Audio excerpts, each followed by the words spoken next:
This is a song I wrote for Peter Pan because it's about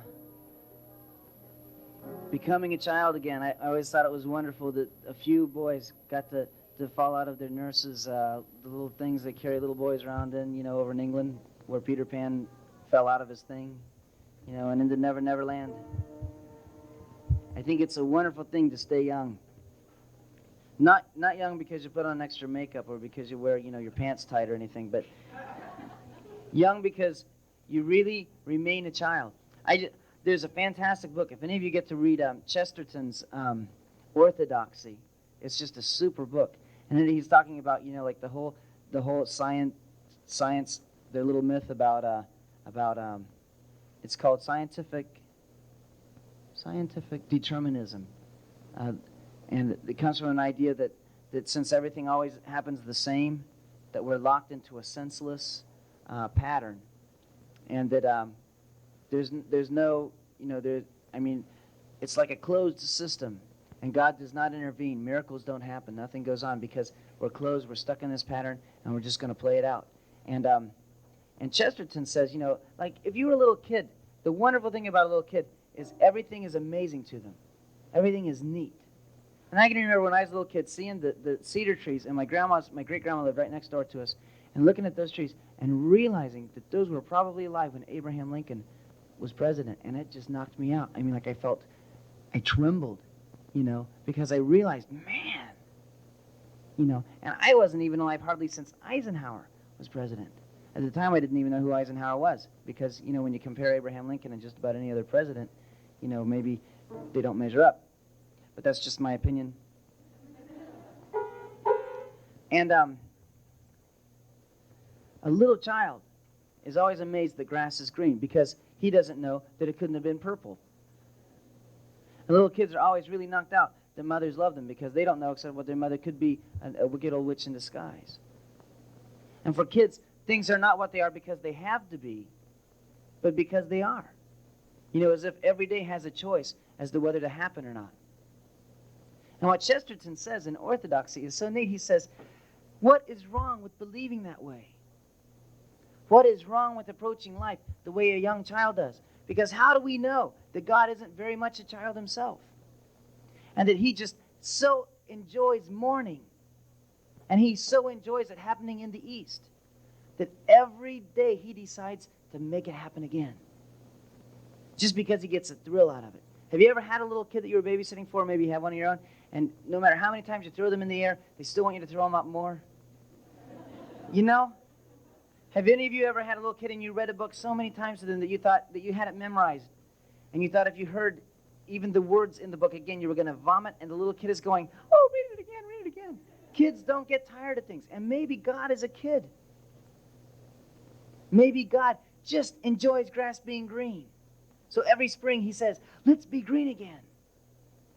Maybe God just enjoys the sky being blue. So every day he says, let's make it blue again. And maybe he just likes the stars being in the arrangement that they're in. So every night he arranges them in the same way. Why do people have to be so stupid as to think that because there is a pattern and because there is a thing that has been all through history, that means that we're locked into nothing more than a pattern? See, when we grow up, we don't learn more, we learn less. And I think the object of education should be to unlearn everything that we've accumulated between the time that we were 3 months old and now. Because the wonderful thing about being young is that you have access to the kingdom. And the tragic thing about being old is that you don't. Because you lose it.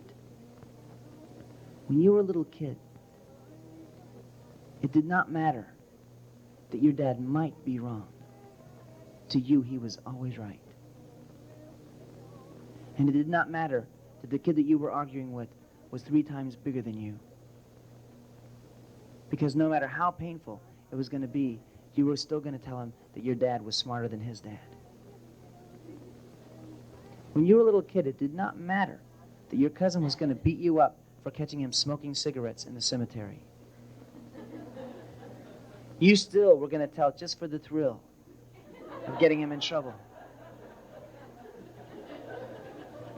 Little kids have a tremendous set of priorities and a tremendous set of values that really guide their lives.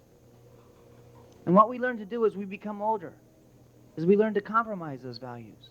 Even if the values are wrong, even if the values are right, that's not so important as having them. And we live in a society today where people make commitments and they don't live them out. Where people are afraid of making a confession of faith of any kind. People will not commit to atheism. People will not commit to Christianity. People will not commit to Mohammedanism, Islam, whatever it is. Because it's cooler just to say, well, whatever floats your boat, man. And it's cool to say, hey, listen, I'm really, I'm really not into religion. Because that's, if you get into religion, then you have to begin to deal with real things. Like real morals. Real absolutes. And I'd rather just party. God have pity on the church. Because in the 60s, people were asking real questions about real values, about peace and brotherhood, and the place of love and the place of sex, and about prejudices, and about materialism. And the church shut its doors in those people's face and said, you cut your hair and stop smoking grass and come back and we'll talk to you. Because now the same people were unable to find the answers anyplace else. Because no place else has the answers. And they were unable to find them in the church because the church did not give itself to those people. And so whereas we had a group of radicals in the 60s, and in the early part of the 70s, in the 80s, we have a bunch of complacent people who have given up on the idea that there might be something right, that there might be something big enough to put yourself into, that there might be something exciting enough for you to sweat about and for you to protest about, and maybe even for you to fight about. People now just live for the moment-to-moment kind of thrills. Because they grew up. God help you be a kid.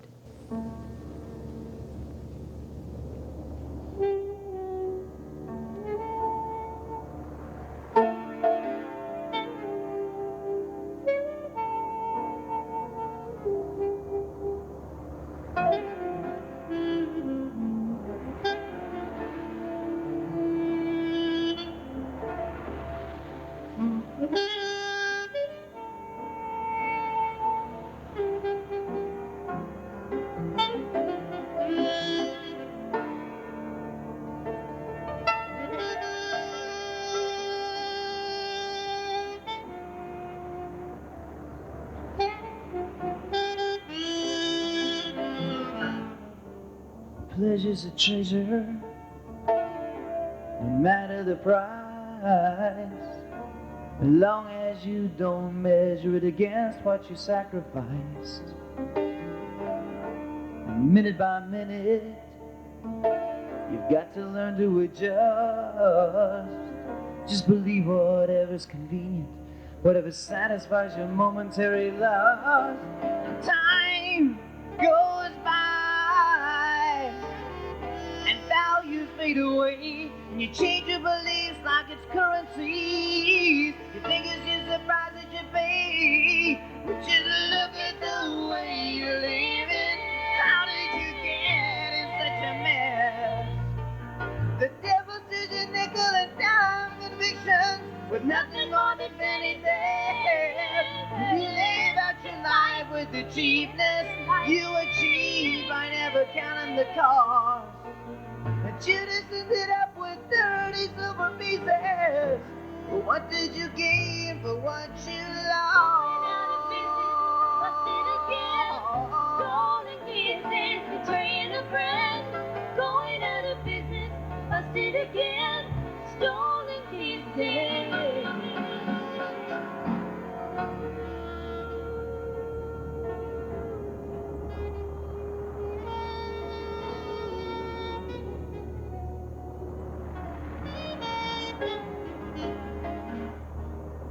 it's free and it's easy, but it's been shortchanging you, and it appears to be pleasing. It will until you give it pursuit. Then it's the same old story. You got tired of awfully fast, and disappointment and boredom, they're the only parts of it that last. And you know how it goes, and you knew when it went, you'd have to sell yourself for, cause it always takes more than what you got left to spend. Just look at the way you live it. How did you get in such a mess? The devil's decision, nickel and dime convictions were nothing more than penny thefts. And you live out your life with the cheapness you achieved by never counting the cost. And Judas ended up with 30 silver pieces. What did you gain for what you lost?